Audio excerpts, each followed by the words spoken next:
नमस्कार दोस्तों, स्वागत है आप सभी का मेरी चैनल पे। आज हम स्टडी करने जा रहे हैं जनरल नॉलेज के कुछ इम्पॉर्टेंट क्वेश्चंस। तो चलिए स्टार्ट करते हैं। समीक्षा अधिकारी के पेपर में ये क्वेश्चंस आए थे कुछ, तो उसके बारे में भी लिखे हैं। पहला क्वेश्चन है कि पंचायती चुनाव कितने वर्ष में होता है? तो पंचायती चुनाव 5 वर्ष में होता है। भारतीय संविधान में किस संशोधन के तहत मौलिक कर्तव्यों को सम्मिलित किया गया? मौलिक कर्तव्य यानी कि फंडामेंटल ड्यूटीज़ को। तो 42वां जो संविधान संशोधन हुआ था उसके तहत मौलिक कर्तव्यों को सम्मिलित किया गया था। फिर ग्रैंड ओल्ड ऑफ इंडिया के नाम से किसे जाना जाता है? तो दादा भाई नौरोजी को ग्रैंड ओल्ड ऑफ इंडिया के नाम से जाना जाता है। नेक्स्ट क्वेश्चन है, भारत में राजनीतिक सत्ता का प्रमुख स्रोत होती है तो कौन होती है? जनता।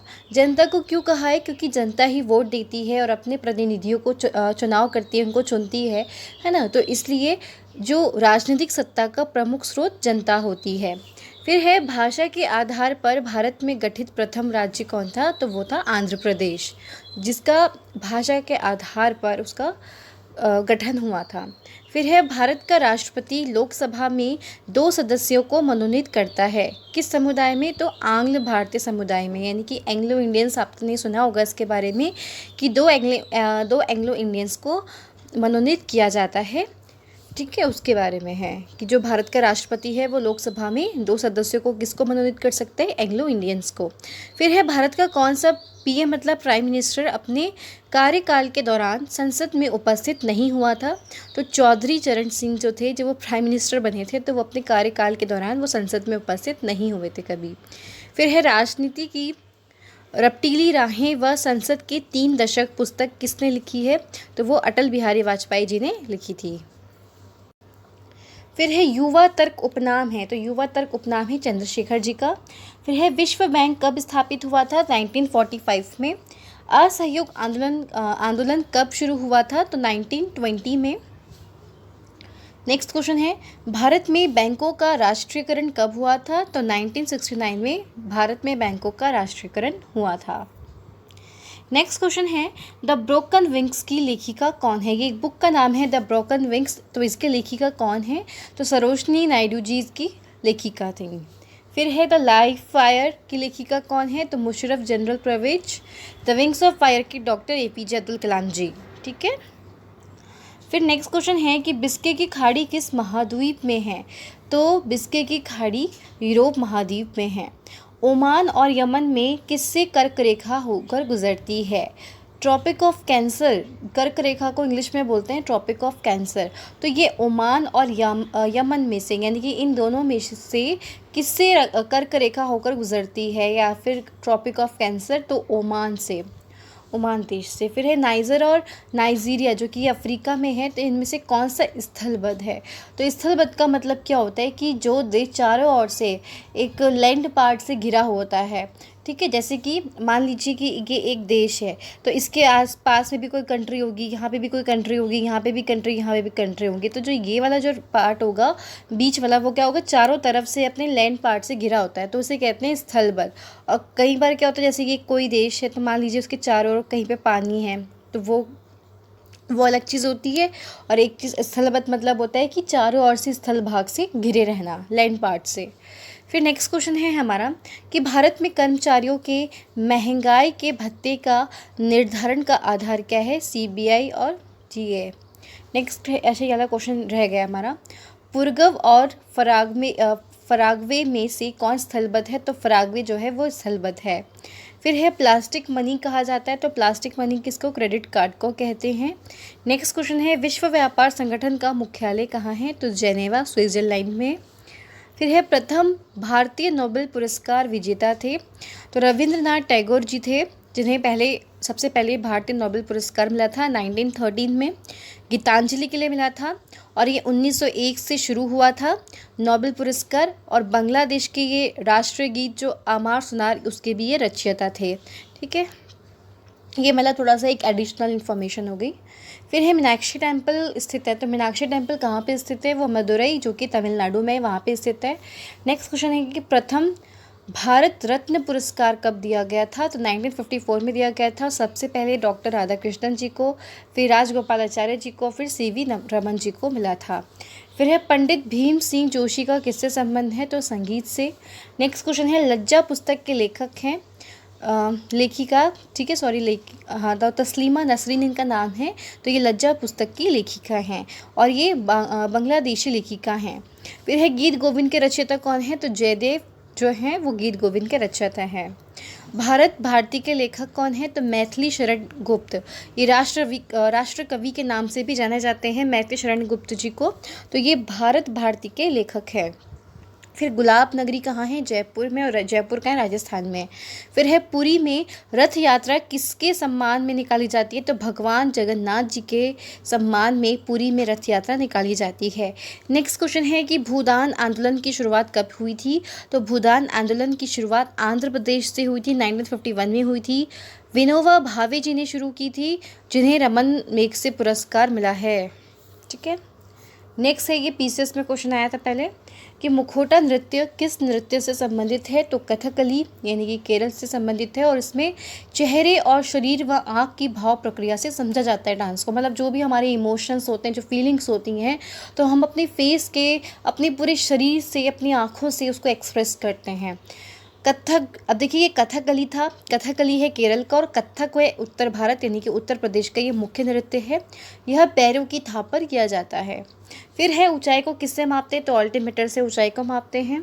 फिर है विद्युत धारा को किससे मापते हैं? तो विद्युत धारा को एम्पीयर, इसकी मात्रा यूनिट होती है, उसे नापते हैं। और ओम प्रतिरोधक को ओम में मापते हैं। ये एक बार फिर भी आप चेक कर लेना इस क्वेश्चन को। ठीक है, फिर ये रेडियम की खोज किसने की थी? तो पहले तो ये रेडियम की खोज जो की थी वो मैडम क्यूरी जी ने की थी और इसे पिन ब्लेड से प्राप्त किया जाता है रेडियम को। और पेंसिलिन जो है ये टिटनेस हेतु लगाया जाता है। फिर एक इम्पॉर्टेंट नोट्स है कि बिल्ली की आंखों में लूसीफेरन यानी कि लूसीफेरन नाम का एक तत्व होता है जिससे वह रात में चमकती है। फिर है एस्क में पाई जाने वाली गंदगी गैंग कहलाती है। फिर नेक्स्ट है शीशे काटने वाले हीरे को काले बोर्ड कहते हैं। शीशे से काले बोर्ड की डेंसिटी ज़्यादा होती है। डेंसिटी मतलब घनत्व ज़्यादा होता है। फिर एक्सरे की खोज किसने की थी? तो रोहित जैन ने की थी। रॉन्जन भौतिकी से थे, इनको 1901 में इनको मिला था अवार्ड। फिर है भौतिकी से मिला था। ठीक है, फिर चेचक की खोज की थी एडवर्ड जेनर ने। रासायनिक खोज की थी वॉन्ट हैंगर ने। फिर है पापुआ न्यूगिनी जो कि दूसरा बड़ा संसार का बड़ा द्वीप है। द्वीप मतलब आइलैंड है और ये किस महासागर में स्थित है? तो ये प्रशांत महासागर में। इसके पहले वाले वीडियो में भी हमने सबसे पहला क्वेश्चन ये डिस्कस किया था कि सबसे बड़ा कौन सा द्वीप है यानी कि आइलैंड है। तो सबसे फर्स्ट नंबर पे हमारा ग्रीनलैंड था, फिर पापुआ न्यूगिनी था। ठीक है, तो ये सेकंड नंबर का सबसे बड़ा आइलैंड है और ये प्रशांत महासागर यानी कि पैसिफिक ओशन में है। नेक्स्ट है मैड्रिड किसकी राजधानी है? तो स्पेन की राजधानी है। फिर सैंटियागो उस देश की राजधानी है जो तांबा का बहुत बड़ा उत्पादक देश है। तो चिली जो है, चिली की राजधानी है सैंटियागो और ये तांबा का बहुत ही बड़ा उत्पादक देश है। चांदी जो होता है सबसे अधिक मैक्सिको सिटी में होता है। फिर है खार्तून उस देश की राजधानी है जिससे दक्षिणी सूडान अलग हुआ। तो सूडान की राजधानी है खार्तून और पहले ये एक साथ थे फिर ये अलग हो गए। फिर न्योम पेन किस देश की राजधानी है? तो कंबोडिया की ये राजधानी है। नेक्स्ट है शार्क देशों की संख्या कितनी है? तो शार्क देशों की संख्या है 8 है। इसमें भारत भी सम्मिलित है। और शार्क देश का जो है इनका मुख्यालय कहाँ स्थित है? शार्क जो है एक संगठन है, इसका मुख्यालय कहाँ स्थित है? काठमांडू का हमारा नेपाल में है। ठीक है, फिर समीक्षा अधिकारी का जो ये क्वेश्चन आया होगा वो है कि भारत में ऑपरेशन विजय कब और किसके द्वारा, किसके विरोध में हुआ था? तो भारत के द्वारा ये शुरू हुआ था, पाकिस्तान के विरोध में हुआ था, 1999 में हुआ था। ठीक है, नेक्स्ट क्वेश्चन है कि नरगिस दत्त कौन थी? वैसे है लिखा है या मैंने गलत लिखा है, तो कौन थी? तो संजय दत्त की माता जी पहली अभिनेत्री थी जिन्हें पद्मश्री पुरस्कार मिला था। राज्यसभा के लिए चुनी हुई पहली अभिनेत्री थी। इन्होंने मदर इंडिया में अभिनेत्री की भूमिका निभाई थी। और भी मूवीज़ हैं इनकी, लेकिन यहाँ पे कुछ बस थोड़ा सा लिखा है। फिर केप कैमोरिन कहाँ स्थित है? तो ये तमिलनाडु में स्थित है। केप कैमोरिन भारत की दक्षिण की मुख्य भूमि है। भारत देश का अंतरिम दक्षिण बिंदु कौन सा? इंदिरा पॉइंट जो है, यानी कि जैसे हमारा ये इंडिया है तो सबका लास्ट पॉइंट जो कौन सा? इंदिरा पॉइंट को माना जाता है, पूरे भारत का सबसे लास्ट पॉइंट। ठीक है, फिर है सर्वाधिक कोयले भारत में स्थित है। सर्वाधिक कोयले भारत में कहाँ स्थित है? कोयला झारखंड में झरिया में। फिर दास कैपिटल के कौन लेखक हैं? तो कार्ल मार्क्स जो हैं दास कैपिटल के लेखक हैं। भारत रत्न प्राप्त सर्वप्रथम महिला कौन थी? तो भारत रत्न प्राप्त सर्वप्रथम महिला इंदिरा गांधी जी थी। 1971 में इनको मिला था। नेक्स्ट क्वेश्चन है, राज्यपाल किसके प्रति उत्तरदायी होता है? तो ये राष्ट्रपति के प्रति उत्तरदायी होते हैं। राष्ट्रपति और उपराष्ट्रपति यानी कि प्रेसिडेंट और वाइस प्रेसिडेंट की अनुपस्थिति में सुप्रीम कोर्ट का कार्यभार कौन ग्रहण करता है? तो चीफ जस्टिस। ये कुछ शायद थोड़ा सा गलत हो सकता है।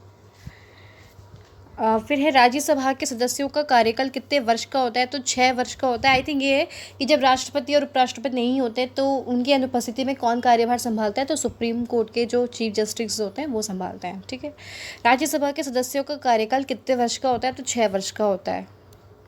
फिर नेक्स्ट क्वेश्चन है, ये PCS में आया हुआ ये क्वेश्चन, तो उसके बारे में लिखा है ये, मतलब जो क्वेश्चंस पहले पेपर में आ चुके हैं तो ये उनमें से ही कुछ क्वेश्चंस है जिसके बारे में है। जैसे PCS में ये क्वेश्चन आया होगा कि सफ़ेद रक्त कण यानी कि जिसे हम बोलते हैं इंग्लिश में वाइट ब्लड सेल्स का कार्य क्या होता है? तो रोग प्रतिरोधक क्षमता का विकास करना होता है। फिर उल्फा उग्रवादी संगठन किससे संबंधित है? तो ये कहाँ से? असम से। ठीक है, और छत्तीसगढ़ में कौन सा संगठन फेमस है? माओवादी। फिर टोडा जनजाति कहाँ पाई जाती है? तो ये तमिलनाडु में नीलगिरी की पहाड़ियों में। फिर कौन से रंग के छाते का प्रयोग धूप में जाने पर किया जाता है? तो सफ़ेद छाते का हमें यूज़ करना चाहिए, क्योंकि एक तो ये हल्के रंग का होता है और ये प्रकाश का, ये हीट को एब्जॉर्ब नहीं करता है बल्कि उसको रिफ्लेक्ट करता है। इसके अपोजिट जैसे हम डार्क कलर्स का, जैसे ब्लैक कलर है, वो काफ़ी हम ब्लैक कलर का यूज़ करते हैं जो अम्ब्रेला का, तो उसमें हमें और गर्मी लगती है। क्यों? क्योंकि जो ब्लैक कलर होता है वो लाइट को और एब्जॉर्ब करने का काम करता है। ठीक है, जो हीट होती है उसको एब्जॉर्ब करता है, बल्कि जो हमारे लाइट कलर के जो हमारे अम्ब्रेलाज होते हैं तो वो रिफ्लेक्ट करते हैं हीट का। ठीक है, तो सफ़ेद छाते का यूज़ करते हैं क्योंकि ये हल्के रंग के प्रकाश का रिफ्लेक्शन, जो हल्के रंग का होता है और ये प्रकाश का रिफ्लेक्शन करते हैं। फिर फ्यूज तार की विशेषता क्या होती है? कि उच्च प्रतिरोधक क्षमता होती है और मेल्टिंग पॉइंट इनका कम होता है। फिर है जो फ्यूज तार होते हैं वो किससे बनाए जाते हैं? तो पीबी लेड होता है शायद, प्लस टंगस्टन से बनाए जाते हैं। फिर UGC का पूरा नाम क्या है? यूनिवर्सिटी ग्रांट कमीशन, इसे हिंदी में विश्वविद्यालय अनुसंधान आयोग कहते हैं। UPSC का पूरा नाम क्या है? यूनियन पब्लिक सर्विस कमीशन कहते हैं, इसका पूरा नाम है UPSC का। फिर BEd का पूरा नाम क्या है? Bachelor of education. BPEd का नाम क्या है? Bachelor of physical education. DLED का फुल फॉर्म है डिप्लोमा इन एलिमेंट्री एजुकेशन। फिर MBBS का फॉर्मूला होता है bachelor of medicine, bachelor of surgery. फिर ये PC का प्रेस कॉन्फ्रेंस भी होता है, पर्सनल कंप्यूटर भी होता है इसका एब्रीविएशन फुल फॉर्म। UNO का है यूनाइटेड नेशन ऑर्गेनाइजेशन। WHO का है वर्ल्ड हेल्थ ऑर्गेनाइजेशन। ILO का फुल फॉर्म होता है इंटरनेशनल लेबर ऑर्गेनाइजेशन। UPU का फुल फॉर्म होता है यूनिवर्सल पोस्टल यूनियन, जिसे हम हिंदी में सार्वभौम डाक संघ कहते हैं। NDA का फुल फॉर्म होता है नेशनल डिफेंस एकेडमी। UPA का फुल फॉर्म होता है, ये PA बीच में, ठीक है, ये थोड़ा सा गलत हो गया है, UPA है यूनाइटेड प्रोग्रेसिंग एलियंस, इसका फुल फॉर्म होता है। RBI का होता है रिजर्व बैंक ऑफ इंडिया और SBI का स्टेट बैंक ऑफ इंडिया होता है। फिर PNB की फुल फॉर्म होती है पंजाब नेशनल बैंक। BOB का होता है बैंक ऑफ बड़ौदा। OBC का फुल फॉर्म होता है ओरिएंटल बैंक ऑफ कॉमर्स या फिर अदर बैकवर्ड क्लास। नेक्स्ट है ATM का फुल फॉर्म होता है ऑटोमेटिक टेलर मशीन। CBI का फुल फॉर्म होता है central bureau of investigation. WWW का होता है वर्ल्ड वाइड वेब होता है और OTA का होता है ऑफिसर्स ट्रेनिंग अकेडमी। तो ये हमारी GK के कुछ इंपॉर्टेंट क्वेश्चंस थे। तो आज के लिए इतना ही, फिर हम मिलते हैं नेक्स्ट वीडियो में एक न्यू टॉपिक के साथ। तब तक के लिए धन्यवाद। इसका जो PDF है वो मैं अपने टेलीग्राम चैनल पर डाल दूँगी, वहाँ से आप लोग डाउनलोड कर लीजिएगा। तो चलिए आज के लिए इतना ही, मिलते हैं नेक्स्ट वीडियो में, तब तक के लिए धन्यवाद।